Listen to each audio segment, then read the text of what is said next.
Hello friends, you're watching India Today Tech, and in this video we'll show you the Android One smartphone from Xiaomi, the Mi A1. Android One, as you must be knowing, is a project under which the interface or rather the whole software is provided from Google on the phone. So the look and feel of the Mi A1's interface should be very similar to what we have seen on Moto, Nokia, OnePlus or Pixel phones. So let's quickly check the hardware on the device and we'll then quickly unbox the phone. Mi A1 comes with a dual camera with 2x optical zoom, which means the second sensor will have a zoom lens. It's written both sensors are 12 megapixel in resolution, and then the phone comes with pure Android interface. There's a Snapdragon 625 chipset, same as the Redmi Note 4, with 4GB of RAM and 64GB storage. The display size is 5.5 inches and its resolution is Full HD. The phone supports dual SIM cards on 4G VoLTE, which means the Geo SIM will work on it. The phone packs a 3000 mAh battery, which is smaller than what we've seen on the Redmi Note 4. The phone is made in India and Xiaomi shows this with a red sticker on the back. Okay, so let's quickly unbox the phone. The Mi A1 is the first phone from Xiaomi to come with stock interface. So this means the hardware is from Xiaomi and the software comes from Google, which could be a deadly combination in the budget segment when it comes to competing with other phones. So here's the Mi A1 guys. Notice the curves at the corners, and this should make the phone very friendly to hold in the hands. We have the gold color here that has a white front. Phone really looks like the Apple iPhone 7 Plus. Looking at the back, the look of the dual cameras is very close, saved only by the flash which is provided at the front. And also the antenna lines are a total rip-off. There's a 2.5D curved glass at the top, which is a Corning Gorilla Glass 3. Let's power up the phone and check other box contents. All the accessories are put in the box. The first thing is a charger, which has a 2 amperes of power output. Then there is a user guide, though the SAR value is mentioned on the back of the box, which is 1.26 watt per kg for the head, just on the borderline. Then there is the warranty information. On the other side, there is the power cable, which is a Type-C cable, and there are no earphones given in the box. Now let's check the SIM card tray and other ports on the phone.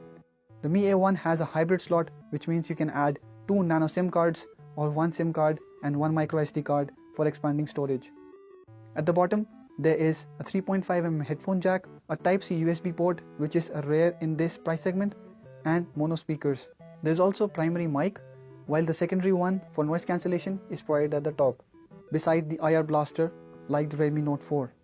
The notification LED is given on the left of the proximity sensors at front.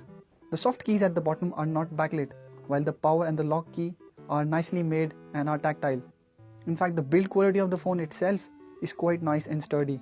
It's made out of metal, though it isn't as solid as what we have seen on the Nokia or Motorola phones.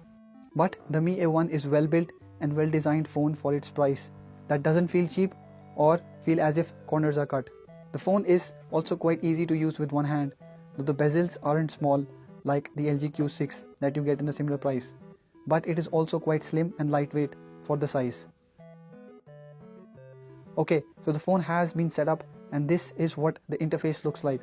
The pure stock interface, which is quite nice feeling to see on the phone, is paired with a decent chipset at this price. As you can see, there are no third-party apps, no extra software, except that there is the feedback app from Xiaomi, and the camera app is also from Xiaomi, which is there because the company says the Google camera app has no provision to handle dual cameras. So, like the iPhone, there is a portrait mode as well on the camera to blur backgrounds, and we'll soon take a look at it. For now, let's check more about the software on the phone, which really seems to be fluid and flying on the Snapdragon 625 with 4GB RAM. The phone has 64GB storage, out of which around 50GB is available for use. Also, only 1.2GB of RAM is being used right now, and 2.3GB is still available. Coming to the extra features, you can set the fingerprint scanner to bring down the notification menu and double-click the power button to turn on the camera. There are also preloaded wallpapers from Xiaomi that you can switch to or download more from the internet. There's also a scheduled power on-off system wherein you can set time at which the phone will automatically switch on and off. The phone also comes with Google Assistant preloaded. The fact that it is an Android One phone means it will be getting software updates for at least 1 year, which includes security patches and upgrade to the Android O. Most of the Redmi phones haven't even been upgraded to the Android N or the Android 7.0. Another important thing to note is that you will not be required to sign into the Mi account. You do need Google account of course, like any other Android phone, but no Xiaomi account is needed. The phone is fairly fast and fluid. The apps are opening without any animations or lags, and thanks to the Snapdragon 625 chip, there is a good amount of power under the hood. The interface also feels fluid. We did a little gaming on the phone just to see if it heats up or not. We have tested the chipset before and know it handles games well. The Mi A1 has no problems running the Asphalt 8 or the Modern Combat 5. There are no frame drops or lags, though we did find the phone a little slow at loading the games, but the gameplay itself is sleek and smooth. But gaming also drew our attention to the display of the phone, which doesn't seem as vivid as the Note 4. The rendering seems washed out in bright areas, and the color tone is not as appealing as what we have seen on phones of this price. Though it is a Full HD display, we think that the color and the clarity on the display could have been better. Now let's set up the fingerprint scanner and then check the speed of the unlock. As you can see, it's quite fast, not very different from the Xiaomi Redmi Note 4.